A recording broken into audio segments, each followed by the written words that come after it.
This is Maralyn Hill and Brenda Hill, the Tandem Tasters, and we're in Richmond, Virginia. We're here with Christine, a cooking school called Mise. And Christine, what are you going to fix for us today?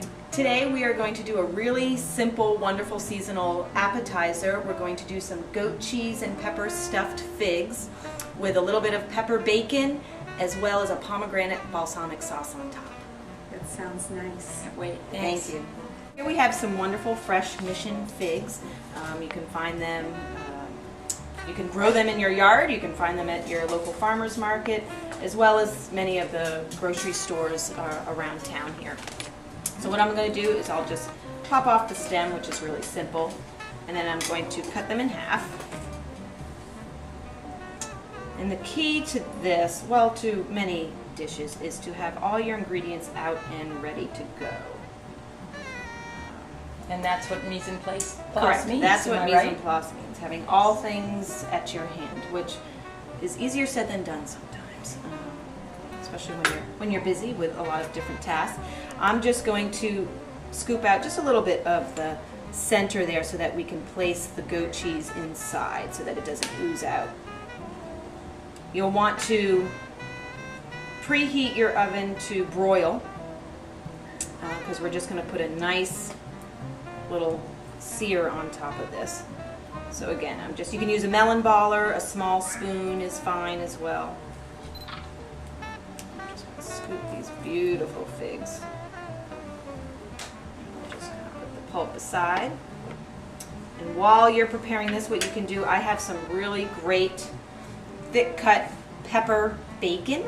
Oh, yum. And this would be great with a maple bacon. I also think it would be really nice if you can go to your local butcher and find a duck prosciutto. You can cook some of that too, so you can really, everything tastes great with bacon. So I just have a few strips here that I'm going to put in the oven now. Just Keep where, okay. So you'll just want to keep an eye on your bacon, usually probably about 6 to 7 minutes. You'll definitely be able to smell it when it's ready. While that's cooking, we've scooped out our figs, and I have some fresh goat cheese or chev here that, again, you can get some wonderful flavored goat cheeses at your local farmer's market, as well as the grocery store or your favorite cheese shop. Here, I'm just going to add some cracked black pepper. I have some kosher salt that we're going to add to it. That. And then just to make it a little bit creamier, I'm going to add just a touch of heavy cream. You can certainly add a little bit of milk, but this will just smooth it out a little and make it a little easier to place inside the fig. So once that's completely incorporated, you can, here I've cooked the bacon. I have some bacon that I cooked earlier. From the bacon, I took a little of the bacon grease. I know this sounds a little indulgent, but it's a wonderful... We're all for indulgence. Yeah, bacon fat is great to cook French fries and hash browns. I'm just going to lightly brush the top of each fig. And that will just give it a little extra flavor. You know, fat equals flavor. That was the first thing I learned in the first restaurant where I ever worked, a beautiful 4-star French restaurant, and we all agreed that we were going to get that slogan put on a baseball cap because fat equals flavor. Duck fat, bacon grease, just adds a lot of, and especially the pepper bacon, or if you had a maple bacon. So here I have 2 little demi-tasse spoons, but again, you can always use a little melon baller, and I'm just going to fill that little cavity with the goat cheese. It's very, very simple. Of course, you could always, if you did this ahead of time, you could put the goat cheese in a piping bag if that's easier and just kind of pipe it out. So there we go. Put it in make sure you have an oven-safe pan. I'll just add a little bit more salt and a little bit more cracked pepper on top. And then you can just throw that right in the broiler.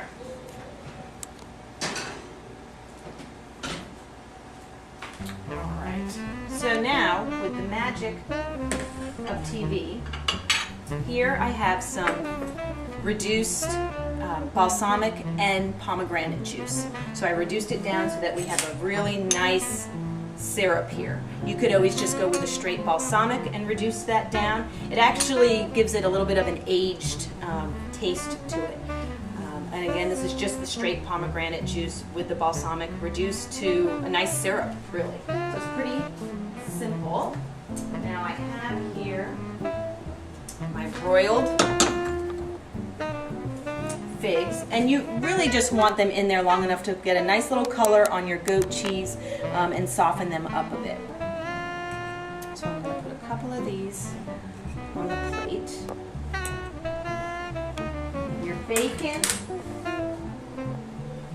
So we have some nice crisp bacon here. I'm going to break off a few pieces there. Garnish, you can certainly use a little bit of basil. I have some fresh lavender, which lavender and goat cheese just go wonderful together. You don't want to put too much lavender in anything or it'll start to taste like soup. Or it'll smell like your grandmother's perfume. So here's our pepper bacon that I have broken up. Of course, you must sample as you assemble because it's called quality control. So you want to make sure that it's good and peppery. Put it on there. You can always sprinkle some more pieces here. This would even make a really nice first course. You can put it on the side of a nice mixed green salad. A lot of the greens are coming out now, well, have come out, some arugula, something nice and peppery. So here is our pomegranate balsamic drizzle, we'll call it. And the great thing about this reduction is that you can certainly add a little bit of olive oil and make a really nice vinaigrette for a salad. You can keep it in a squeeze bottle on the side. And here is, Beautiful, crispy. and there's our goat cheese filled figs with black pepper bacon. Wonderful. Voila.